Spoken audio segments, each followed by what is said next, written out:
ਇਹ ਦੇਖੋ ਜਨਾਬ ਸ਼ਹਜ਼ਾਦਾ ਜੀ ਕਿਲੋ ਚ ਜਾ ਰਿਹਾ 1200 रुपए किलो ਚ ਕਿੰਨੇ ਦਾ ਬਣਿਆ 1200 रुपए 1.138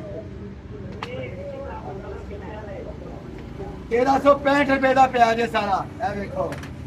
ਬੱਚਿਆਂ ਦੀ ਸਵਿਮਿੰਗ ਐਨਕ ਨਾਲ ਟਿਊਬ ਠੀਕ ਹੈ ਇੱਕ ਕਾਕਾ ਰੋਂਦਾ ਤੇ ਨਾਲ ਪਿਸ਼ਾਬ ਕਰਦਾ ਹੈ ਜਮਾ ਤੇ ਕਰਦੀ ਸ਼ਰਮ ਆਂਦੀ ਉਹਨੂੰ ਨਾਲੇ ਦੰਦ ਵੇਖੋ ਕਿਹੋ ਜਿਹੇ ਕੱਢ ਰਹੇ फिर एक बच्चों की स्विमिंग बेल्ट हाँ Swimming. वाली जैकेट फिर ये बच्चा के